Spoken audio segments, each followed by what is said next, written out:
अध्याय 79 प्राधिकरण की स्थापना। वांग यू को उम्मीद नहीं थी कि वह मेई शू के साथ परेशानी नहीं ले रही है, लेकिन मेई शू ने उसके पास आने की पहल की। उसकी तेज आवाज तुरंत आंगन में गूंज गई। आप छोटी बववा, आप कौन डांट रहे हैं? आप बस ग्रामीण इलाकों से वापस आए और पहले से ही एक आदमी को आपको घर चलाने के लिए बहकाया। आप अंधेरे तक बाहर रहे और परिवार को सूचित करने के लिए भी परेशान नहीं हुए। मुझे लगता है कि आपको शिक्षा की कमी है, कोई शिष्टाचार नहीं। उद्धरण चिन्ह। तो आप मुझे अब शिक्षित करना चाहते हैं? मेई शू साइड में खड़ा था, उसे रुचि के साथ देख रहा था। वांग यू ने बेवजह दोषी महसूस किया, लेकिन ये देखते हुए कि वह मेई शू की सौतेली माँ थी, उसने तुरंत उसे सीधा कर दिया। मैं आपको शिक्षित करने जा रही हूँ। इसके बारे में क्या आपको लगता है कि मेरे पास अधिकार नहीं है? विला के अंदर बटलर झाओ यान ने बाहर की हंगामा सुना और जल्दबाजी में सलाह देने के लिए भाग लिया। मैडम, मास्टर वापस आने वाला है। वह परिवार की शांति को महत्व देता है। यदि युवा महिला ने एक महत्वपूर्ण गलती नहीं की है तो इस समय संघर्ष नहीं करना बेहतर है। लेकिन अटेल म्यू का संबंध नहीं था। मेई शू को फटकारना उसकी माँ के लिए ही सही था। यहाँ तक कि अगर उसके पिता को पता था तो वह केवल मेई शू को अविज्ञाकारी होने और घर में गड़बड़ी के लिए दोषी ठहराएगा। वह अपनी माँ को कभी दोष नहीं देगा। माँ, मेई शू ने अब तुम्हें धता बताने की हिम्मत की। यदि आप उसे सबक नहीं सिखाते हैं तो वह भविष्य में और भी अधिक नहीं देखती है। पिताजी सिर्फ परिवार में कोई असहमति नहीं चाहते हैं, लेकिन उन्होंने कभी नहीं कहा कि आपको अपने गुस्से को निगलना होगा। आपने कई वर्षों से उनसे शादी की है। क्या आप अभी भी अपनी बेटी को शिक्षित करने के लिए दोषी ठहराए जाने से डरते हैं? उद्धरण चिन्ह। ये सुनकर झाओ यान ने चिंता के साथ सलाह दी। मैडम, मास्टर आने वाला है। कृपया 2 बार सोचें। यह उसके पहले अपराध को देखते हुए आप इसे इस बार जाने दे सकते हैं। झाओ यान, आप सिर्फ मेरे परिवार के बटलर हैं। क्या आप मेरे लिए निर्णय लेना चाहते हैं? वांग यू ने उसके हाथ को चिर से लहराया। पर्याप्त है, यह मामला आपकी चिंता नहीं है। जाओ और देखो कि रसोई कैसे कर रही है। मैडम, कृपया पुनर्विचार करें। झाओ यान ने अभी भी उसे मनाने की कोशिश की। वांग यू और भी अधीर हो गया। मैंने पिछली बार कहा था, आपको यहाँ की जरूरत नहीं है। अंकल झाओ, आप मदद करने के लिए रसोई में जा सकते हैं। 1-11 ठीक हो। मेई शू ने झाओ यान को वांग यू द्वारा चारों ओर से देखा जा रहा है। झाओ यान ने कहा, चिंता के साथ मेई शू पर नजर डाली और फिर वापस विला में बदल गया। हालांकि वह रसोई में नहीं गया, वह खिड़की से खड़ा था, अभी भी चिंतित था, मिस को बचाने के लिए बाहर निकलने के लिए तैयार था अगर चीजें बाद में खराब हो गईं। एक बार झाओ यान के जाने के बाद वांग यू ने एक टेंट्रम फेंक दिया। उसने एक नौकरानी को फोन किया जो आंगन में झाड़ू लगा रही थी और उससे कहा, एक छड़ी लाओ। ये लड़की सलाह नहीं सुनती है, अपने बुजुर्गों को धता बताती है, उसे एक अच्छी पिटाई देती है। उद्धरण चिन्ह। क्या ऊपर की ओर मेई यान नीचे की ओर हंगामा करने के लिए उकसाया गया था। ये सुनकर कि वांग यू अपनी बहन को हराने जा रहा था, वह भयभीत हो गई और खिड़की से नीचे कूद गई। अपने भाई के पास भाग रहा था जो अभी भी कुर्सी पर खेल खेल रहा था। भाई, वांग यू बहन को हराना चाहता है, हमें क्या करना चाहिए? मेई जिंग के भाव ने थोड़ा सा फंसाया। उसके हाथ मध्य खेल को रोकते थे। उसे नहीं करना चाहिए, ठीक है? क्या वांग यू उस मूर्खतापूर्ण है? मेई शू के घर लौटने के ठीक बाद वह उसे हराने जा रही है। पिता ने उसे छोड़ने नहीं दिया। मैंने इसे अपने कानों से सुना। मेई यान ने देखा कि वह उस पर विश्वास नहीं करता है और यहाँ तक कि गेम खेलना जारी रखा, इसलिए उसने सीधे अपना फोन पकड़ लिया। मेई जिंग चिंतित हो गया। अरे, मैं जीतने वाला हूँ। हमारी बहन को पीटा जाने वाला है और आप अभी भी गेम खेल रहे हैं। मेई यान ने उस पर अपनी आंखें घुमाई और उसे खिड़की पर खींच लिया। मेई जिंग ने उसे विंडोजिल पर रखा और वे दोनों नीचे देखने के लिए झुक गए। निश्चित रूप से उन्होंने देखा कि वांग यू ने एक निर्दोष नौकरानी को एक छड़ी से मेई शू को हराने का आदेश दिया, लेकिन नौकरानी ने ऐसा करने की हिम्मत नहीं की। वह एक नौकर मिस को हराने की हिम्मत कैसे कर सकती है? वांग यू ने और भी कहा कि वह अपनी बोली लगाने के लिए नौकरानी नहीं कर सकती थी। इन लोगों ने उसे अपने दिलों में मालकिन के रूप में नहीं माना। गुस्से में उसने अपनी भरोसेमंद नौकरानी पुराने वांग पर फोन किया और कहा, उसे मेरे लिए मारो।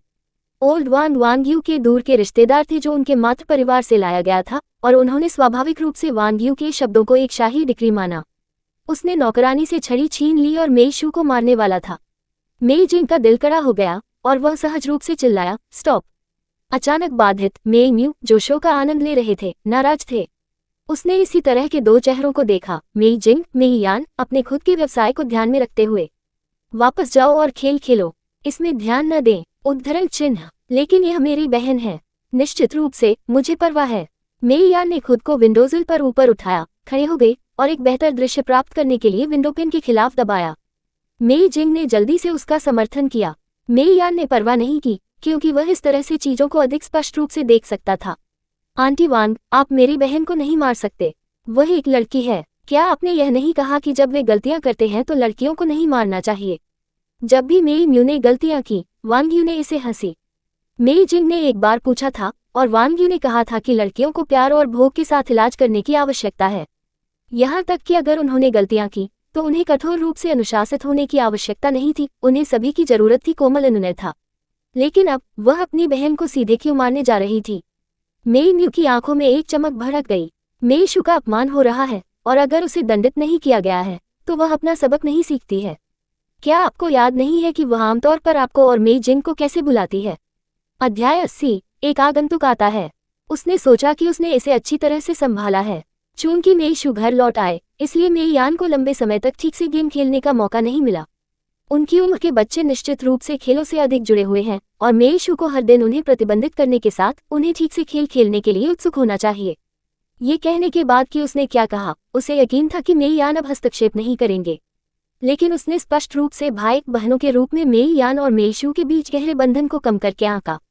अब भले ही मेई शू खेल के रूप में उनके लिए उतना ही महत्वपूर्ण था, लेकिन मेई यान कभी भी अपनी बहन को नहीं छोड़ेंगे। बहन हर दिन मेरी देखभाल करती है और चाहती है कि मैं अच्छी तरह से अध्ययन करूं क्योंकि वह मेरी परवाह करती है। हमारे बीच एक दरार बनाने की कोशिश न करें। यदि आप मेरी बहन को मारने की हिम्मत करते हैं तो एक आपको पिताजी को रिपोर्ट करेगा और वह आपको गंभीर रूप से डांटेगा। उद्धरण चिन्ह। मेई यान जोर से नीचे की ओर चिल्लाया। मेई म्यू का चेहरा गुस्से से हरा हो गया। वांग यू के दिल में गुस्सा और भी मजबूत हो गया। मेई शू लौटने से पहले उसे पूरे घर का पूरा नियंत्रण था, लेकिन अब जब मेई शू वापस आ गया था, भाई बहन एकजुट हो गए थे, जबकि वांग यू और मेई म्यू बाहरी लोगों की तरह लग रहे थे।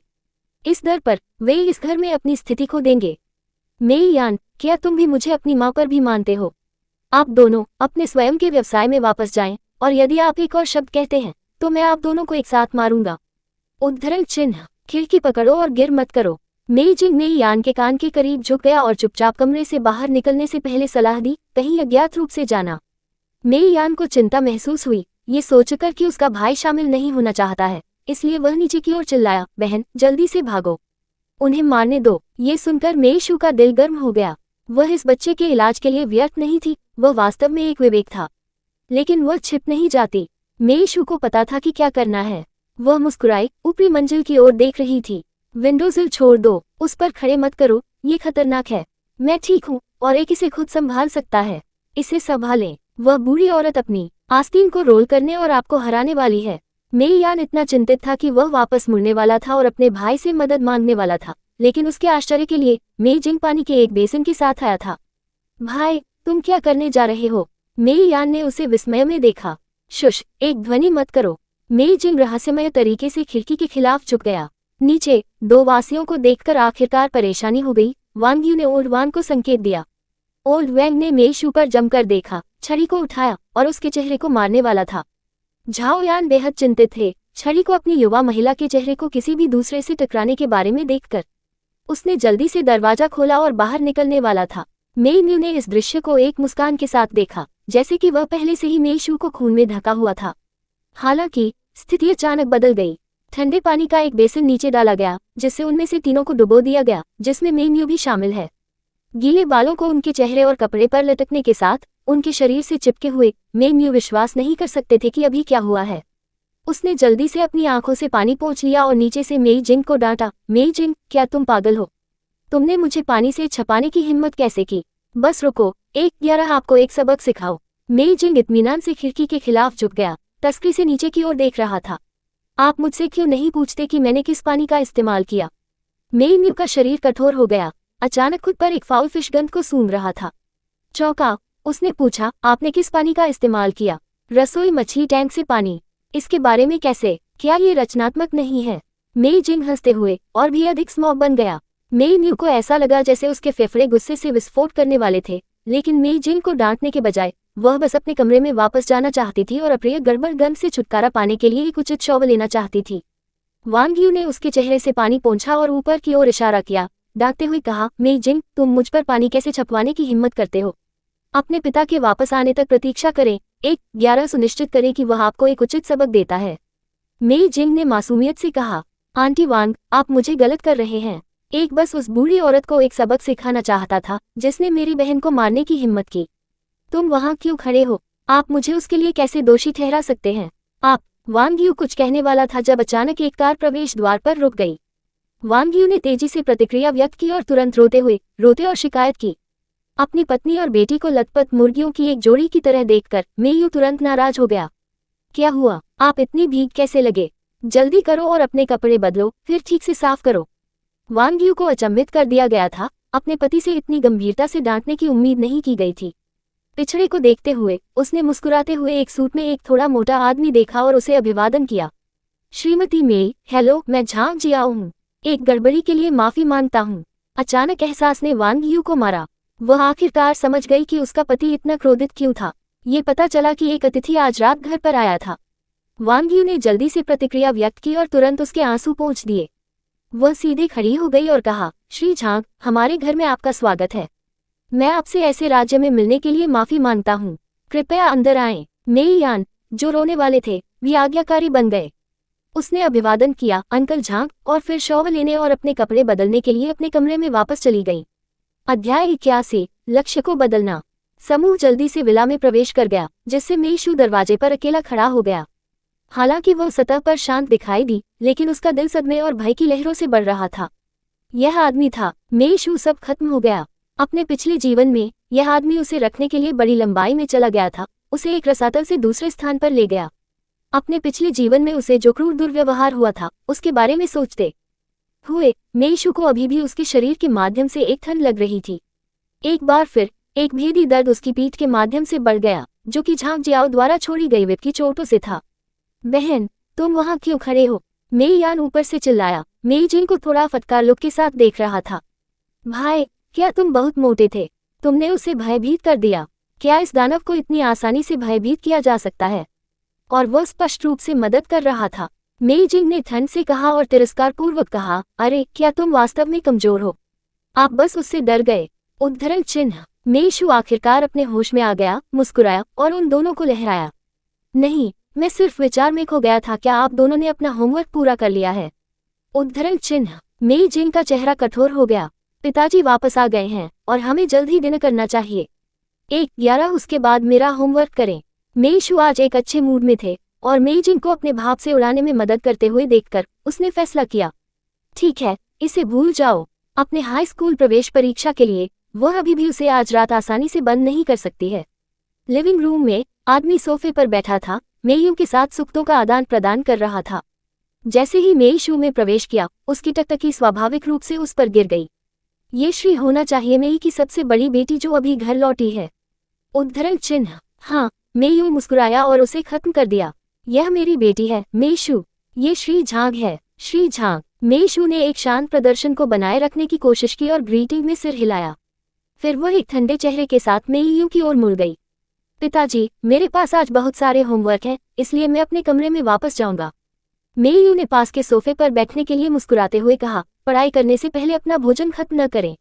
आज हमारे घर में मेहमान हैं और आपको उनका मनोरंजन करने में मदद करनी चाहिए। झांग जियाओ की टकटकी ने मेईशू को कभी नहीं छोड़ा। मूल रूप से उन्होंने मेईमो से शादी करने का इरादा किया था, लेकिन मेईशू को देखकर उन्होंने महसूस किया कि यह लड़की नाजुक मेईम्यू से भी अधिक सुंदर थी। कोई भी आदमी उसकी ओर आकर्षित होगा। झांग जियाओ ने अपनी आंखें संकुचित कर दी और एक मुस्कान जो उसके होंठों पर खिली गई सफलता के बारे में कुछ निश्चित लग रही थी। श्री मेई, आपकी बेटी अभी भी स्कूल में है। उद्धरण चिन्ह। अभी तक विश्वविद्यालय में नहीं। एक आदमी के रूप में मेईयू बता सकता है कि वह सिर्फ एक नज़र के साथ क्या सोच रहा था। उन्होंने कहा, श्री झांग, आप युवा और प्रतिभाशाली हैं। क्या आपके परिवार ने अभी तक आपके लिए शादी की व्यवस्था नहीं की है? झांग जियाओ निर्दोष रूप से मुस्कुराया, अभी तक नहीं। एक, मेरे करियर को प्राथमिकता दे, और इसके अलावा मैं अपनी शादी की व्यवस्था करने वाले अन्य लोगों की तरह नहीं हूँ। एक को अपनी खुशी का फैसला करना चाहिए। एक को एक ऐसी लड़की को खोजने की जरूरत है जिसे मैं वास्तव में पसंद करता हूँ। जैसा कि उन्होंने ये कहा, उनकी टकटकी मेईशू की ओर बहती रही। मेईशू को उसके द्वारा घृणा की गई और उसके फोन में उसके सिर को दफनाने के लिए नहीं सुनने का नाटक किया। मेईयू मदद नहीं कर सकता, लेकिन विचार नहीं कर सकता। झांग जियाओ की परिवार की कंपनी मेई परिवार के समान ही शक्तिशाली थी, और ऐसे कई क्षेत्र थे जहां दोनों कंपनियां हाल ही में बाजार में सहयोग कर सकती थीं। यदि वे अब एक संघ बना सकते हैं, तो मेई परिवार स्वाभाविक रूप से कुछ लाभ प्राप्त करेगा। इसे ध्यान में रखते हुए मेयू ने मेईशू को देखा और पूछा, आप अभी भी अपने फोन के साथ क्यों खेल रहे हैं और अतिथि से बात नहीं कर रहे हैं? पिताजी, मेईशू ने अचानक देखा, अपनी बड़ी आंखों को झपकाया और दयनीय रूप से पूछा, इस सप्ताह के अंत में लू यान ने मुझे अपने घर पर झोउ परिवार के लिए स्वागत समारोह में शामिल होने के लिए आमंत्रित किया।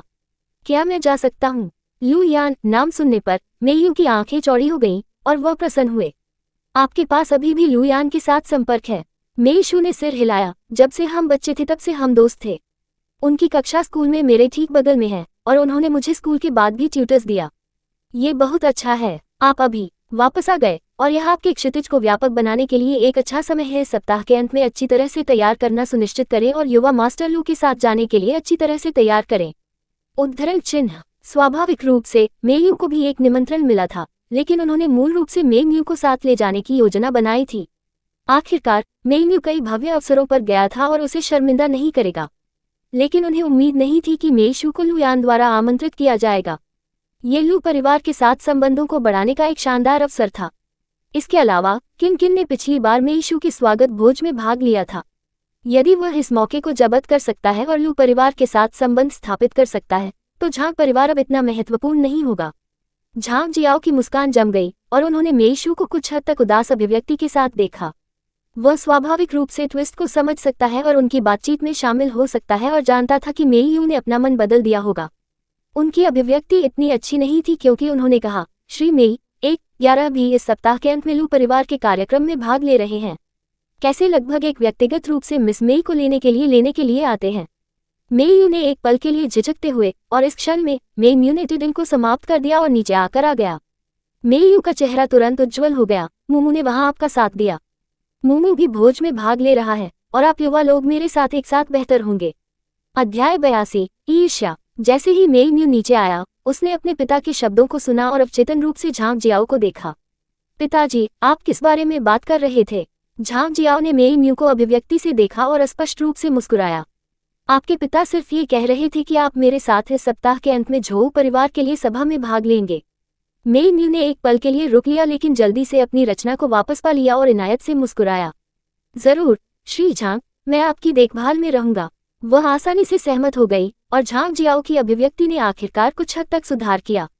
हालांकि जब उन्होंने मेईशू के शांत और उदासीन चेहरे को देखा तो उनकी भावनाओं को अभी भी बसना मुश्किल था। उसकी छाती के भीतर आग लग गई, यह मान करते हुए कि वह इस महिला के पास है। यह ऐसा था जैसे वह स्वाभाविक रूप से उससे संबंधित थी, और जब भी उसने उसे देखा उसके हाथों ने अनियंत्रित रूप से उकसाया, उसे गर्दन से पकड़ना चाहता था और उसकी शक्तिहीन को उसकी मुट्ठी में प्रस्तुत करना चाहता था। श्री झांग, चलो भोजन कक्ष में जाते हैं। मेयू के शब्दों ने उनकी श्रद्धा को बाधित किया। झांग जियाओ ने कहा, जरूर, श्री मेई द्वारा आमंत्रित किए जाने वाले मेरा सम्मान है और मिस मेयू मेरे साथ होना वास्तव में एक विशेषाधिकार है। मेयू ने पहले झांग जियाओ को नहीं जाना था, लेकिन वह जानती थी कि मेईशू वही था। फिर भी झांग जियाओ ने उसके साथ व्यवहार किया जैसे कि वह अदृश्य थी, केवल उससे बात कर रही थी। इसने मेयू की मदद नहीं की, लेकिन मेईशू के पिछले हिस्से में जाने के साथ ही उसकी छाती को गर्व से बाहर निकाल दिया। मेईशू ने ठंड से उसे झांग जियाओ के कदमों का पालन करते हुए देखा और छोड़ दिया। धीरे धीरे एक बेहोश मुस्कान उसके होंठों पर दिखाई दी। ये वही था जो मेयू ने मांगा था। शायद झांग जियाओ के करीबी लोगों के अलावा केवल वह जानती थी कि उसे एक लाइलाज छिपी हुई बीमारी थी जो उसे महिलाओं के साथ अंतरंग होने से रोकती थी। नतीजतन उन्होंने एक मनोवैज्ञानिक विरूपण विकसित किया जिससे उन्हें क्रूर तरीकों से अपनी महिलाओं को यातना देने से बहुत खुशी मिलती है। मेयू की मोर की तरह अभिनय करने की आदत जब उसने देखा कि एक आदमी ने उसके बारे में कुछ भी जाने बिना उसे आग के गड्ढे में कूद दिया। लेकिन यह एकदम सही था। मेयू ने अपने पिछले जीवन में मेईशू पर उस दर्द का स्वाद चख दिया। बहन, तुम फिर से क्यों हो रही हो? चलो खाओ। मेई यान और मेई जिंग नीचे भी आए और उसे बाहर बुलाया। मेई यान ने उसे वहीं खड़े देखा और अपना हाथ पकड़ने के लिए बाहर पहुंचा। मेईशू का दिल गर्म हो गया और उसने धीरे से मेई यान का हाथ पकड़ लिया। यानियन आज इतना अच्छा लड़का है, चलो चलते हैं और रात का भोजन करते हैं। मेई यान का चेहरा खुशी के साथ जलाया और मौका लेते हुए उन्होंने पूछा, बहन, चूंकि मैं इतना अच्छा था, क्या मैं अपना होमवर्क खत्म करने के बाद एक गेम खेल सकता हूँ? क्या मैं आज अतिरिक्त अभ्यास छोड़ सकता हूँ? जरूर। मेईशू ने आसानी से सहमति व्यक्त की। मेई जिंग, जो पास में था, चकित था और उसके नेत्रगोलक लगभग बाहर निकल गए। यह महिला कैसे अचानक इतनी आसान हो गई? थोड़ा उत्साहित महसूस करते हुए मेई जिंग ने अपना गला साफ किया और कहा, जब से मैंने आज आपकी मदद की, क्या आप मुझे खेल खेलने और थोड़ा आराम करने के लिए पर्याप्त उदार नहीं हो सकते? नहीं, मेइशू का चेहरा कठोर बना रहा, निर्णायक रूप से मेई जिंग के विचारों को दूर करने के विचारों को कम कर दिया।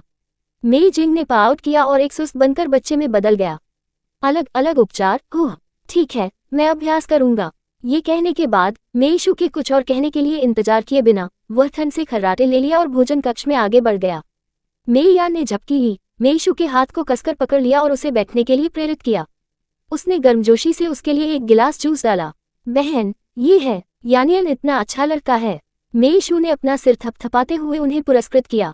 मेइम्यू ने घृणा का एक उछाल महसूस किया, उसके दांतों को कुतरते हुए। इस बवुआ ने हमेशा उसके सामने एक प्रभु की तरह काम किया, लेकिन मेइशू ने उसे हर दिन अध्ययन करने के लिए क्यों मजबूर किया और उसे कभी खेलने नहीं दिया। फिर भी उनके पास इतना अच्छा रिश्ता था।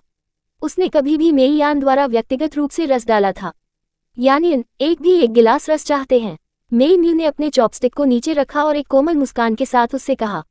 मेई यान ने निराश किया, क्या आप इसे स्वयं नहीं कर सकते? वह पहले अपनी बहन को बदमाशी कर रही थी और अब वह चाहती थी कि वह अपना रस डाले। क्या उसने उसे और उसकी बहन दोनों को नौकर माना था? मेइम्यू का चेहरा थोड़ा अप्रिय हो गया जब वह सभी के सामने एक छोटे बच्चे द्वारा खारिज कर दिया गया।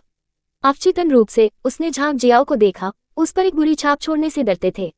यद्यपि वह झांग जियाओ के प्रति कोई अच्छी भावना नहीं थी और उसके साथ संबंध विकसित करने का कोई इरादा नहीं था, यह अभी भी मेइशू के सामने था और उसे मेइशू को उनके बीच के अंतर को दिखाना पड़ा। मैं मिस मेई के लिए रस डालूंगा। झांग जियाओ मुस्कुराया और स्थिति को परिभाषित करने में मदद की। मेइम्यू के दिल ने कृतज्ञता के साथ छलांग लगाई। धन्यवाद श्री झांग, आप एक अतिथि हैं, मैं आपको इसे व्यक्तिगत रूप से कैसे करने दे सकता हूँ? एक महिला की सेवा करना एक सज्जन को क्या करना चाहिए? झांग जियाओ ने विनम्रता से मुस्कुराया। मेइम्यू का चेहरा थोड़ा लाल हो गया। हालांकि इस आदमी की उपस्थिति औसत थी, लेकिन उसका मुंह मीठा था। मेइशू ने इस दृश्य पर ध्यान दिया और जानबूझकर एक खट्टा स्वर के साथ कहा, श्री झांग वास्तव में महिलाओं के लिए बहुत विनम्र हैं। एक का मानना है कि मेरी बहन का इस सप्ताह के अंत में उनके साथ एक सुखद समय होगा। झांग जियाओ ने उस पर एक भान उठाई, ये जानते हुए कि उसने ये जानबूझकर कहा, इसलिए उसने जवाब नहीं दिया। हालांकि मेइम्यू ने सोचा कि मेइशू ईर्ष्या कर रहा था। ईर्ष्या करता था कि उसे सप्ताहांत में एक भोज में भाग लेने के लिए एक आदमी द्वारा आमंत्रित किया गया था और उसने गर्व से अपने सिर को ऊंचा रखा, महसूस किया, निश्चित रूप से मैं श्री झांग के साथ एक रमणीय सप्ताहांत बिताने के लिए उत्सुक हूँ। बहन, आपको घर पर रहना चाहिए और हमारे 2 भाइयों के अध्ययन का अच्छा ख्याल रखना चाहिए। अध्याय 83। एल्डर सिस्टर अपने छोटे भाइयों के लिए एक माँ की तरह है। वह केवल उन 2 वासियों के लिए एक नानी बनने के लिए फिट थी। झांग जियाओ ने सहयोग किया और कहा, मैं सम्मानित हूँ। मेइम्यू मदद नहीं कर सकता, लेकिन इस आदमी को नई आंखों से देखो। निष्पक्ष होने के लिए उनकी उपस्थिति सिर्फ निष्क्रिय थी, लेकिन उनके परिपक्व और रचित आचरण ने उनके लुक में किसी भी कमियों की पूरी तरह से क्षतिपूर्ति की, जिससे उन्हें एक आकर्षण मिला जो व्यावसायिकता को समाप्त कर दिया। मेइम्यू का दिल मदद नहीं कर सकता, लेकिन दौड़। हालांकि वह अभी भी झांग जियाओ को अपना लक्ष्य बनाने का इरादा नहीं रखती थी। आखिरकार कोई फर्क नहीं पड़ता कि झांग जियाओ कितना बकाया था, वह अभी भी लुयान से बहुत हीन था। झांग जियाओ दोनों बहनों को गुप्त रूप से प्रतिस्पर्धा करते हुए और उस पर जलन महसूस करते हुए देखकर खुश थे। उसने मेइशू को रुचि के साथ देखा, ये देखना चाहता था कि वह कैसे जवाब देगी। लेकिन अपने आश्चर्य के लिए उस वाक्य को बोलने के बाद मेइशू ने अपना सिर नीचे कर दिया और बातचीत जारी रखने के इरादे के बिना अपना भोजन करना जारी रखा। इसने झांग जियाओ को बना दिया, जो मानता था कि वह महिलाओं को समझती है, मदद नहीं कर सकती, लेकिन भ्रमित हो गई। वह ये पता नहीं लगा सकता है कि यह लड़की उसके करीब जाना चाहती है या नहीं। वह मेइशू के विचारों का पता लगाने की कोशिश कर रहा था, इतना कि वह मेइम्यू के उसे प्रभावित करने और उनके करीबी रिश्ते को दिखाने के प्रयासों पर ध्यान देना भूल गया। मेइम्यू ने अपने एक व्यक्ति शो को काफी समय तक गाया, इससे पहले कि आखिरकार उसने यह महसूस किया कि उसने खुद को शर्मिंदा कर दिया था और उसका चेहरा ठंडा हो गया। हालांकि मेइशू पहले से ही भरे हुए थे और अपने 2 भाइयों को अपने कमरे में पढ़ने के लिए वापस ले गए, जिससे मेइम्यू ने झांग जियाओ का मनोरंजन किया। मेइम्यू, उसे लगा कि उसे मेइशू द्वारा धोखा दिया गया है, लेकिन वही पता नहीं लगा सकती है कि मेइशू को ऐसा करने से क्या फायदा हो सकता है। कमरे में वापस मेइयान आलसी होने लगे, बिस्तर पर लेट गए और उठना नहीं चाहते थे। मेइशू ने आज रात उसे थोड़ा आराम करने का वादा किया था, इसलिए उसने उसे परेशान नहीं किया। इसके बजाय उसने कॉलर द्वारा मेई जिंग को पकड़ लिया और बलपूर्वक उसे मेज पर बैठा दिया। आप एक ब्रेक नहीं ले सकते? मेइयान पास में ग्लाइडिंग कर रहा था। उसकी जेब में उसके फोन से एक अधिसूचना ध्वनि आई। मेइशू को छोड़ने से पहले एस के साथ हुई बातचीत को याद किया और पता था कि पाठ किससे था। निश्चित रूप से पर्याप्त। स्क्रीन के बीच में एक प्रमुख मित्र अनुरोध था। मेइशू ने स्वीकार पर क्लिक किया। एस ने तुरंत 2 निगरानी वीडियो भेजे और पूछताछ की, आप कब सीखना शुरू करने के लिए स्वतंत्र हैं। मेई शू में काफी दिलचस्पी थी, इसलिए उसने मुस्कुराते हुए जवाब दिया, इस सप्ताह के अंत में कैसे? मेरे पास दिन के दौरान समय है, लेकिन मुझे शाम को एक पार्टी में भाग लेना है। एस ने एक और संदेश के साथ जल्दी से जवाब दिया, अपनी क्षमताओं के साथ ये पर्याप्त से अधिक होगा। क्या ये वही व्यक्ति था जो उसे नीचे देखता था, उसके साथ सट्टेबाजी करने और उसे उकसाने पर जोर देता था? मेई शू मदद नहीं कर सकता, लेकिन यह मनोरंजक पाते हैं। जल्द ही उसके फोन को एक और संदेश मिला, जिसमें दिखाया गया कि 1 मिलियन युआन को उसके बैंक खाते में स्थानांतरित कर दिया गया था। मेई शू चिंतन में गिर गया। ऐसा लग रहा था कि उसे इस कौशल को सीखने की जरूरत थी, अन्यथा उसकी व्यक्तिगत जानकारी इन विशेषज्ञों के लिए बहुत पारदर्शी होगी और वह भविष्य में कुछ परेशानी में भाग ले सकती है। इस मामले को ध्यान में रखते हुए मेई शू ने अपनी पढ़ाई पर ध्यान केंद्रित किया। कुछ समय के लिए कमरे को केवल पेन स्क्रचिंग पेपर की आवाज से भर दिया गया था, क्योंकि 2 भाई बहन उनके होमवर्क पर केंद्रित थे। रात तक जब तक गहरे रंग का हो गया और घड़ी पर घंटे का हाथ 11 की ओर इशारा किया, तो खर्राटे की बेहोश ध्वनि को मेई शू के बिस्तर से सुना जा सकता था। असहाय रूप से मेई शू ने कंबल के साथ मेई यान को कवर किया। उस छोटे लड़के को देखते हुए जिसका चेहरा उसके साथ कुछ समानता रखता है, मेई शू का दिल नर्म हो गया। मेई जिंग कभी कभार देखा और इस दृश्य को पकड़ने के लिए हुआ। उसकी आंखें दुख से भरी थीं। अगर उनकी माँ अभी भी यहाँ होती तो इस तरह के दृश्य शायद हर दिन होते, सही। लेकिन अब वह केवल मेई शू को देखकर अपने दिल में शून्य को भर सकता था। आप क्या सोच रहे हैं? मेई शू आया और चंचलता से उसके माथे पर फुलाया जब उसने उसे बाहर निकलते हुए देखा। मेई जिंग ने दर्द में जीत हासिल की और उसकी पहले से घिरी हुई आंखें अब उस अपराधी पर गुस्से में घबरा गईं जिसने वातावरण को बाधित कर दिया था। उन्होंने वास्तव में इस शैतान को अपनी माँ की तरह कोमल होने की उम्मीद की थी। उसने गलत दवा ली होगी। आप मुझे क्या घूर रहे हैं? क्या ये चोट लगी है? मेई शू ने एक दोषी स्वर के साथ कहा, उसकी नाक को छूते हुए। वह भूल गई थी कि वह अब एक बैल की तरह मजबूत थी। मेई जिंग ने अपना माथा पकड़ लिया, अपना सिर नीचे कर दिया और जवाब दिया, नहीं, यह नहीं है। अब आप वापस जा सकते हैं। मेरे पास केवल 2 और प्रश्न हैं। मेई शू अजीब तरह से मुस्कुराया, अगर यह वास्तव में दर्द होता है तो मुझे बताएं। मैं आपसे माफी मांगूंगा। मेई जिंग ने आश्चर्य में देखा। क्या यह महिला माफी मांग रही थी? लेकिन इसके बारे में सोचते हुए, आप मारा गया था क्योंकि आप फिसल रहे थे और बाहर निकल रहे थे, इसलिए मुझे आपके लिए ये खेद नहीं है, ये सिर्फ एक हल्का नल था। मेई शू ने कहा कि तथ्य। मेई जिंग गुस्से से भटक रहा था। उसकी बात सुनो, वह उन ठंडे शब्दों को कैसे कह सकती है? वह उसका जैविक भाई था। एक पल के लिए उसे चिढ़ाते हुए मेई शू को बहुत बेहतर लगा। वह पढ़ाई करने के लिए अपनी सीट पर लौट आए, लेकिन मदद नहीं कर सकती थी। लेकिन जब उसने अपना हाथ नीचे रखा तो मेई जिंग पर फिर से जांच करें। सौभाग्य से उसके माथे पर केवल एक लाल निशान था और यह कल सुबह तक चला जाना चाहिए। उनमें से किसी ने भी कुछ समय के लिए बात नहीं की। एक पल के बाद मेई जिंग ने खड़े होकर ठंड से कहा, मैंने लेखन किया है। क्या आप इसे जांचना चाहते हैं? मेई शू ने पिछले बड़े सवाल पर विचार करते हुए कहा, शिक्षक को कल इसकी जांच करने दें।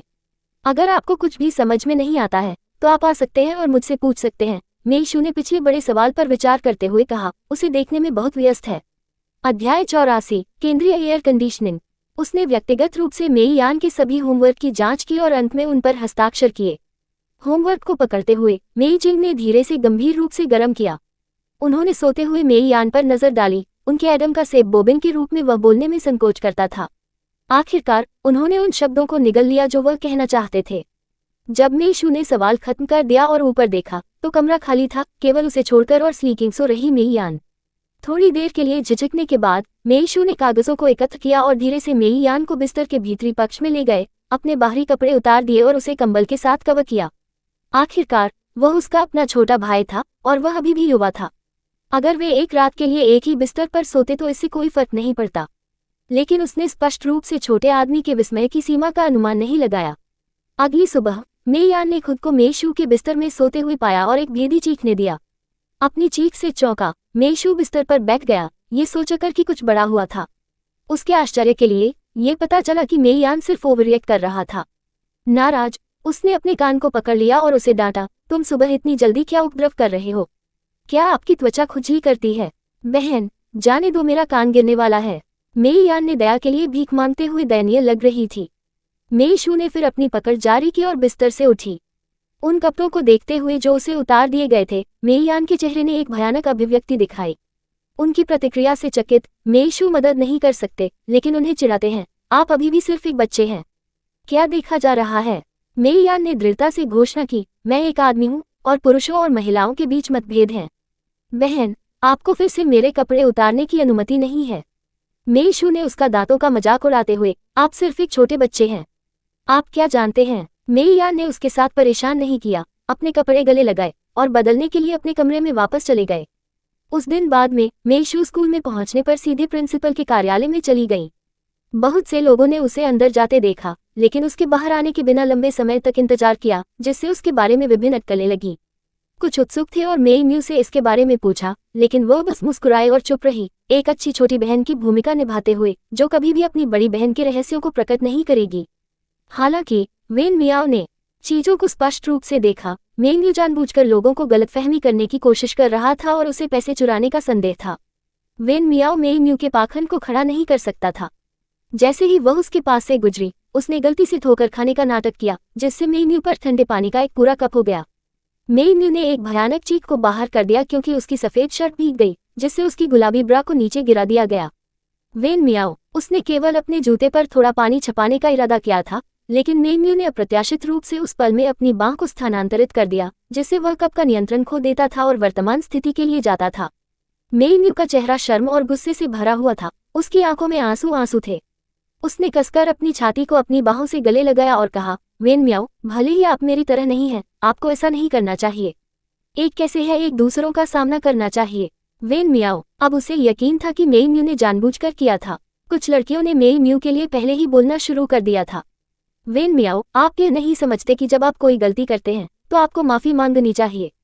देखो, आपको मेईम्यू सभी गीला हो गया। आपको जल्दी से अपने कपड़े उतारने चाहिए और उन्हें मेईम्यू को दे देना चाहिए। अगर मैं उसे अपने कपड़े देता हूँ तो मुझे क्या पहनना चाहिए? वेन मियाओ ने वापस जाने से इनकार कर दिया। वह माफी मांगने को तैयार थी, लेकिन वह नहीं चाहती थी कि मेईम्यू अपने कपड़े पहने और ग्रीन टी की गंध में ढका जाए। मेईम्यू ने जल्दबाजी में लड़की की कलाई को पकड़ लिया और कहा, ये ठीक है। वेन मियाओ ने इसे उद्देश्य से नहीं किया। मैं टॉयलेट में जाऊंगा और खुद को साफ करूंगा। एक मेरे कपड़े सूखने तक बाहर नहीं आएगा। उद्धरण चिन्ह। वेन मियाओ, महान। उसे अब यकीन था कि मेईम्यू ने जानबूझकर किया था। वह अभी मेईम्यू की आंखों में गन्ना करने वाली लोग को याद नहीं करती है, इसलिए उसे माफी मांगने की कोई जरूरत नहीं थी। जब से आपने कहा कि यह मेरी गलती नहीं है, तो मैं अपनी सीट पर वापस जाऊंगा। अलविदा। इसके साथ वेन लियाओ बिना किसी अपराध के अपनी सीट पर लौट आए। मेईम्यू इतना गुस्सा था कि उसने अपने पीठ के दांतों को जकड़ लिया और एक आंसू निकाल दिया। अन्य मदद नहीं कर सकते, लेकिन उसके लिए खेद महसूस करते हैं।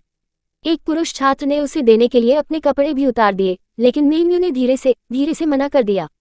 ली जेन कक्षा के दरवाजे से गुजरने के लिए हुआ और उसका ध्यान स्वाभाविक रूप से मेईम्यू के लिए तैयार किया गया, जो ध्यान का केंद्र था। वह रुक गया, द्वार पर खड़ा हो गया और पूछा, क्या हुआ? उनके सवाल ने तुरंत दूसरों का ध्यान आकर्षित किया और किसी ने उन्हें पूरी कहानी समझाई। ली जेन ने राहत में आहें भरी। जब तक यह मेईशू से संबंधित नहीं था, ये ठीक था। हालांकि मेईम्यू की दयनीय उपस्थिति को देखते हुए ली जेन की महिलाओं को पोषित करने की आदत को राज किया गया था। मुझे खेद है, मैं पहले आया था। जैसा कि उन्होंने कहा, उन्होंने अपना कोट उतार दिया और इससे पहले कि मेईम्यू मना कर पाता, उन्होंने व्यक्तिगत रूप से इसे अपने कंधों पर लपेट लिया। ठीक है, इस तरह के एक छोटे से मामले के बारे में रोना क्या है? ये करना चाहिए, है ना? मेईम्यू ने कोट के कॉलर को कसकर पकड़ लिया और नम्रता से सिर हिलाया। धन्यवाद। जब मेरे कपड़े सूखे होते हैं तो मैं आपके कोट को आपके पास लौटाता हूँ और ठीक से धन्यवाद देता हूँ। ठीक है। ली जेन ने चारों ओर देखा और मेईशू को नहीं देखा, इसलिए उसने अपना हाथ लहराया थोड़ा उत्साह के साथ। मैं छोड़ रहा हूँ, अलविदा। अध्याय 85। सार्वजनिक रूप से फटकार। प्रिंसिपल का कार्यालय पूरी तरह से चुप्पी में गिर गया। मेईशू द्वारा निभाई गई निगरानी फुटेज ने स्पष्ट रूप से उस लड़की का चेहरा दिखाया जिसने वास्तव में पैसे चुराए थे। ग्रेड निदेशक स्कूल के सभी छात्रों को जानता था, लेकिन वह इस लड़की के चेहरे से अपरिचित महसूस करता था। प्रिंसिपल की पूछताछ का सामना करते हुए ग्रेड निदेशक ने निश्चितता के साथ जवाब दिया, वह हमारे स्कूल में एक छात्र नहीं है। फिर वह कैसे अंदर गई? जैसे ही उसने पूछताछ की, प्रिंसिपल का चेहरा अंधेरा हो गया। हालांकि N0.1 हाई स्कूल पूरी तरह से बंद नहीं था, लेकिन यह एक ऐसी जगह नहीं थी जहां कोई भी बस चल सकता था। इसके अलावा इस लड़की ने अपने स्कूल की वर्दी पहने हुए थे, ये दर्शाता है कि किसी ने उसे कपड़े दिए थे। ग्रेड निर्देशक घबरा गया और ठंडे पसीने में टूट गया। प्रिंसिपल, कृपया मुझे कुछ समय दे और मैं अच्छी तरह से जांच करूंगा। मेईशू मुस्कुराया और ग्रेड निर्देशक को देखा। कल शुक्रवार है, क्या ग्रेड निदेशक को शुक्रवार से पहले प्रिंसिपल और सभी छात्रों को भी सब कुछ नहीं समझाना चाहिए? उद्धरण चिन्ह। ग्रेड निदेशक ने प्रिंसिपल को उत्सुकता से देखा और जवाब दिया, हाँ, निश्चित रूप से। मैंने शुक्रवार को सभी की गतिविधियों में देरी नहीं की। प्रिंसिपल ने अभिव्यक्ति से सिर हिलाया, थककर उन्हें लहराते हुए।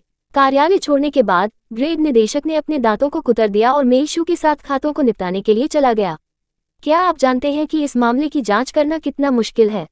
आपने मुझे प्रिंसिपल के सामने एक प्रतिबद्धता बनाने के लिए मजबूर किया। आप क्या कर रहे हैं? मेइशू को ऐसा लग रहा था जैसे उसने सबसे मजेदार मजाक सुना हो। वह उसकी ओर देखती है। ग्रेड डायरेक्टर, अगर मैं गलत नहीं हूं तो आपने कल रात मेरे लिए चीजों को मुश्किल बना दिया, लेकिन मैं अभी भी सिर्फ एक रात में सच्चाई का पता लगाने में कामयाब रहा। क्या मैंने नहीं किया? ग्रेड निर्देशक को उनके शब्दों से अवाक कर दिया गया था। मेइशू ने खुशी से उसे याद दिलाया, यह मत भूलो कि आपने शुरू में मुझे चोरी करने का संदेह क्यों किया। जिस व्यक्ति को अब जवाबदेह ठहराया जाना चाहिए वह मुझे नहीं है।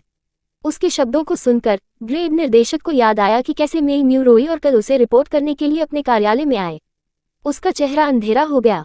ग्रेड निर्देशक के रूप में उन्हें पता था कि इन दोनों बहनों के बीच क्या चल रहा है। जब उन्होंने सोचा कि मेइशू से निपटने के लिए उन्हें मेई म्यू द्वारा एक उपकरण के रूप में कैसे इस्तेमाल किया गया था, तो वह इतना क्रोधित हो गया कि वह विस्फोट करना चाहता था। वह और मेइशू एक साथ कक्षा में लौट आए। इस समय वरिष्ठ छात्र अपने सुबह के स्व अध्ययन सत्र के दौरान अध्ययन कर रहे थे। कक्षा मूल रूप से शांत थी, लेकिन ग्रेड निर्देशक की उपस्थिति के साथ सभी के दिलों को हिलाया गया था। जब मेई म्यू ने ग्रेड निर्देशक के गुस्से में चेहरे को देखा तो वह जानती थी कि मेइशू निश्चित रूप से गहरी परेशानी में थे। वह बहुत खुश थी और मदद नहीं कर सकती थी, लेकिन जश्न मनाने के लिए कूदने का मन कर रहा था। हालांकि उसने खुद को इस तरह के उत्साह को दिखाने से रोक दिया, लेकिन वह इससे संतुष्ट नहीं थी। वह मेइशू की प्रतिष्ठा को तब तक बर्बाद करना चाहती थी जब तक कि हर कोई उसे घृणा नहीं करता, उससे नफरत करता था। मेई म्यू। जब मेई म्यू को अचानक बाहर बुलाया गया तो वह सहज रूप से खड़ी हो गई। ग्रेड निर्देशक एक और अधिक नाराज अभिव्यक्ति के साथ दरवाजे पर खड़ा था। मेरे साथ मेरे कार्यालय में आओ, मेरे पास आपके बारे में बात करने के लिए कुछ है। मेई म्यू पूरी तरह से स्तब्ध था। यह नहीं समझा कि ग्रेड निर्देशक ने उसे इस समय अपने कार्यालय जाने के लिए क्यों कहा। क्या यह एक चोर के रूप में मेइशू की रिपोर्ट करने के लिए उसकी प्रशंसा करना हो सकता है? हालांकि उसकी अभिव्यक्ति को देखते हुए ऐसा नहीं लगता था। मेई म्यू मेइशू पर हैरान कर रहे थे, जो शांति से अपनी सीट पर वापस बैठे थे और पढ़ाई कर रहे थे। उसके दिमाग में विचारों का एक बवंडर भड़क गया। ये स्थिति वास्तव में अजीब थी। मेइशू इतने अप्रभावित कैसे लगे? क्या ऐसा हो सकता है कि वह सिर्फ दिखावा कर रही थी? हाँ, ये होना चाहिए। मेइशू अप्रभावित लग रहा था, जैसे कि उसका इस मामले से कोई लेना देना नहीं था। लेकिन वास्तव में उसके खिलाफ सबूत स्कूल अधिकारियों द्वारा अटूट रूप से पुष्टि की गई थी और वे निश्चित रूप से चर्चा कर रहे थे कि उसके साथ कैसे व्यवहार किया जाए। मेई म्यू, मैं आपसे बात कर रहा हूँ। क्या आपने मुझे नहीं सुना? ग्रेड निर्देशक का चेहरा गहरा हो गया और उसने उसे अधीरता से आग्रह किया। मेई म्यू का दिल कड़ा हो गया और उसने जल्दी से जवाब दिया, हाँ शिक्षक, मैं आ रहा हूँ। वह अभी भी एक विशिष्ट मर्दाना कोट पहने हुए थी। ग्रेड निदेशक ने एक नज़र डाली और अब अपने आप को नियंत्रित नहीं कर सका। ये किसका कोट है? आप वरिष्ठ वर्ष में हैं और आपको अपनी पढ़ाई को प्राथमिकता देनी चाहिए। यदि आप ऐसा करते रहते हैं तो 11 अपने माता पिता को कॉल करें। उद्धरण चिन्ह। उसने अपने गुस्से को भड़काते हुए उसे जमकर डांटा, लेकिन मेई म्यू पूरी तरह से मौके पर घिर गया। उसका चेहरा पीला हो गया। उसे कभी उम्मीद नहीं थी कि ग्रेड निदेशक इस समय उसे सार्वजनिक रूप से फटकार लगाएगा और यहाँ तक कि उसके माता पिता को बुलाने की धमकी भी देगा। यह उसके लिए एक महान अपमान था। वह हमेशा अपने सहपाठियों की नज़र में शिक्षकों और परिसर की देवी की नज़र में अच्छी छात्रा रही थी। उसने कभी स्कूल में इस तरह के अपमान का अनुभव नहीं किया था। उसके आंसू फिर से फट गए। शिक्षक, आप गलत समझा। वेन मियाओ ने सुबह मुझ पर पानी छीन लिया और मेरे कपड़े गीले हो गए, इसलिए ली ज़ेन ने मुझे अपना कोट दिया। 2 अन्य लोग क्यों शामिल हुए? ग्रेड निदेशक ने हताशा में अपने माथे की मालिश की। पर्याप्त है, मैं आपसे इस बारे में बात नहीं करने जा रहा हूँ। मेरे साथ आओ, हम बाद में कपड़ों के बारे में बात करेंगे। मेई म्यू के पास असहाय रूप से ग्रेड निदेशक का पालन करने के अलावा कोई विकल्प नहीं था। उनके जाने के बाद मेइशू वेन मियाओ के पास गए, एक नोटबुक ले गए। लू यान ने आपको इसे उधार देने के लिए सहमति व्यक्त की। सोमवार को इसे मेरे पास लौटाएं। वेन मियाओ आभारी थे और नोटबुक को प्रिय रूप से आयोजित किया। धन्यवाद। एक का मानना है कि आप निर्दोष हैं।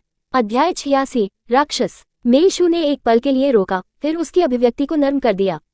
ठीक है, धन्यवाद। पूरी कक्षा पास हो गई लेकिन मेई म्यू वापस नहीं आया। हालांकि कक्षा में माहौल सुबह से पूरी तरह से अलग था जब मेइशू प्रिंसिपल के कार्यालय में गए थे। अधिकांश छात्र मेइम्यू पर विश्वास करने के लिए इच्छुक थे, ये सोचकर कि मेइशू ने शिक्षक के सामने परेशानी पैदा कर दी थी, जिससे मेइम्यू की सार्वजनिक रूप से आलोचना की जा रही थी। मेइम्यू ने चर्चाओं को सुनने का नाटक नहीं किया और चुपचाप अध्ययन करना जारी रखा। वह किसी ऐसे व्यक्ति पर कीमती अध्ययन का समय बर्बाद नहीं करना चाहती थी जो इसके लायक नहीं था। यह उसके लिए एक बड़ा नुकसान होगा। ये प्रथम श्रेणी के अंत तक नहीं था कि मेइम्यू लाल आंसू भरी आंखों के साथ कक्षा में लौट आए। तुरंत उसके सहपाठियों ने उससे संपर्क किया और पूछा कि क्या हुआ था। मेइम्यू ने मेइशू पर एक त्वरित नजर डाली, जो हर चीज के प्रति उदासीन लग रहा था, और उसके करीब कुछ कदम चला गया। बहन, तुमने मुझे क्यों फ्रेम किया? मैंने कभी भी शिक्षक को कभी नहीं बताया कि आपने पैसे चुराए हैं। उसके शब्दों ने पूरी कक्षा को झकझोर दिया और यह कल्पना करना मुश्किल था कि मेइशू वास्तव में वह था जिसने पैसे लिया था। एक पल के लिए हर किसी के आरोप उस पर गिर गया। मेइशू ने शांति से अंतिम शब्द लिखकर अपनी कलम को नीचे रखा। उसने मेइम्यू को देखा और पूछा, फिर आपने अप्रत्यक्ष रूप से यह कैसे किया? मुझे इस बारे में कोई पता नहीं था, मेइम्यू ने कहा और कहा, अगर आपको पता नहीं है तो ग्रेड निर्देशक मेरी तलाश में कैसे आ सकता है? वह मेरी माँ को भी कॉल करना चाहता था। ग्रेड निदेशक कैंपस देवी की माँ को कॉल करना चाहता था। जिज्ञासु सहपाठी तुरंत मेइम्यू के चारों ओर इकट्ठा हो गए और पूछा, वास्तव में क्या हुआ? देवी, बस हमें पूरी कहानी बताएं। सभी को ये सुने कि मेइशू ने पैसे कैसे चुराए, पकड़े गए और फिर अपनी बहन को फंसाया। एक पाउट के साथ मेइम्यू ने दुखी दिखे और कहा, मेइशू ने ग्रेड निर्देशक से कहा कि मैंने सब कुछ योजना बनाई है। उसने कहा कि मैंने किसी को पैसे चुरा लिया है और उस पर दोष डाल दिया है। मैं ऐसा क्यों करूंगा? मेइशू की प्रतिष्ठा को धूमिल करने से एक क्या लाभ मिलता है? जिन छात्रों ने माना था कि मेइम्यू के शब्द गुस्से से भरे हुए थे, वह इतनी दुष्ट कैसे हो सकती है? तो वह वास्तव में पैसे चुरा लेती है और अब जब वह पकड़ा गया है तो वह कैंपस देवी को उसके साथ नीचे खींचने की कोशिश कर रही है। ये होना चाहिए। गरीब मेइम्यू, अगर एक की तरह एक बहन थी तो मैं उग्र हो जाऊंगा। उसके आसपास की चर्चाओं ने मेइम्यू के कानों में प्रवेश किया और उसे और भी अन्याय महसूस हुआ। उसकी आंखों में फिर से आंसू बह रहे थे, जिससे उसकी आंखें लाल हो गईं और वह एक असहाय और कमजोर खरगोश की तरह लग रही थी। कुछ छात्र मेइशू से भिड़ गए। आप इस तरह क्यों हैं? यहाँ तक कि अगर आप पैसे चुरा लेते हैं तो आपको मेइम्यू को क्यों फ्रेम करना है? उसने आपके साथ क्या किया? आपको शिक्षक के सामने अफवाहें फैलाने का अधिकार किसने दिया? उद्धरण चिन्ह। मेइशू, आपको आज मेइम्यू से माफी मांगनी होगी, अन्यथा हमारी पूरी कक्षा ने आपको बंद नहीं किया। क्लास मॉनिटर चेन हाउस सिरदर्द के साथ मध्यस्थता करने के लिए आया था। आवेगी मत बनो और सिर्फ कहानी के मेइम्यू के पक्ष को मत सुनो। मेइशू को भी समझाएं। वेन मियाओ ने भी कहा, हाँ ये सही है। सिर्फ इसलिए कि मेइम्यू ने कहा कि कुछ का मतलब ये सच नहीं है, अगर उसके पास छिपाने के लिए कुछ भी नहीं है तो उसे मेइशू को समझाने देना चाहिए और उसे इस तरह से आरोप लगाने के लिए जल्दी नहीं करना चाहिए, उसे समझाने का मौका दिए बिना। उद्धरण चिन्ह। ठीक है, चलो उसे क्या कहना है। जब से मेइशू हमारी कक्षा में आया है हम शांति से अध्ययन करने में सक्षम नहीं हैं। वह हर समय परेशानी का कारण बनती है और लापरवाही से काम करती है। अपने गरीब ग्रेड के साथ वह सीधे बाहर छोड़ सकती है। हमारी कक्षा में उसकी उपस्थिति केवल दूसरों के अध्ययन को प्रभावित करती है। उद्धरण चिन्ह। जैसे जैसे आसपास की आवाजें अधिक से अधिक आक्रामक होती गईं, वेन मियाओ इसे किसी भी तरह से सहन नहीं कर सका और अचानक उसके कानों को ढक गया, चिल्लाते हुए, जिसने सभी को चौंका दिया। केवल दूसरों पर गंदे पानी न फेंके और अच्छे छात्र होने का नाटक करें। मुझे लगता है कि आप गांव के प्रवेश द्वार पर गांव की गपशप चाची होने के लिए फिट हैं। उद्धरण चिन्ह। वेन मियाओ, मेइशू ने आपको बस लुयान से एक नोटबुक दी है और आप पहले से ही उसके लापडॉग होने के लिए दौड़ रहे हैं। कितना नीच है। वेन मियाओ नाराज थे। आप क्या कहा आपने? मेइशू, जो अब तक चुप था, अचानक उसके चेहरे पर एक गुस्सा अभिव्यक्ति थी। वह बाहर पहुंची और लड़की के कॉलर को पकड़ लिया, उसे जमीन से उठा लिया। लड़की अचानक घुट गई, उसका चेहरा जल्दी से लाल हो गया। वह अपनी सांस नहीं पकड़ सकती थी, लेकिन जितना अधिक वह संघर्ष करती थी उतनी ही कसकर उसका गला निचोड़ा जाता था। मेइशू, आवेगी मत बनो, उसे पहले जाने दो। चेन हाओ मेइशू को एक बड़ी गड़बड़ी के कारण नहीं देख सकता था और उसे कोमल आवाज के साथ मनाने की कोशिश की। उसे छोड़कर उपस्थित सभी लोग मेइशू के कार्यों से गूंगा था। किसी ने यह उम्मीद नहीं की थी कि मेइशू, जो इतनी कमजोर और कमजोर लग रही थी, अपनी बाहों पर मुश्किल से किसी भी मांस के साथ ऐसी ताकत होगी, यहाँ तक कि लड़कों की तुलना में भी मजबूत। वह अपार शक्ति के साथ एक राक्षस की तरह था। मेइशू वास्तव में लड़की का गला घोंटने का इरादा नहीं था। ये देखते हुए कि वह वास्तव में डर गई थी, उसने अपनी पकड़ ढीली कर दी और उसे जमीन पर गिरने दिया, जो अनियंत्रित रूप से खांसता है। इससे पहले कि लड़की अपनी सांस पकड़ सके, मेइशू नीचे झुक गई, एक हाथ से अपनी ठुड्डी उठा ली और शब्द से अपने शब्द को चेतावनी दी, अब से वेन म्याओ मेरे अच्छे दोस्त हैं। अगर मैं आपको उसके बारे में कुछ भी बुरा कह रहा हूँ तो मुझे विनम्र न होने के लिए दोषी नहीं मानता। लड़की, जिसने सिर्फ एक जीवन मृत्यु की स्थिति का अनुभव किया था, अभी भी चक्कर आ रही थी और घबरा गई थी, सब पर कांप रही थी। उसने मेइशू का सामना करने की हिम्मत नहीं की और दया के लिए भीख मांगते हुए हताश होकर सिर हिलाया। मैं नहीं जीता, कृपया मुझे मत मारो। मैंने इसे फिर से करने की हिम्मत नहीं की। अच्छी लड़की। मेइशू ने उसे गाल को धीरे से थपथपाया, फिर धीरे से सीधा हो गया और भीड़ को स्कैन किया। क्या आप सभी अब याद करते हैं? Subscribe for latest updates and more similar stories.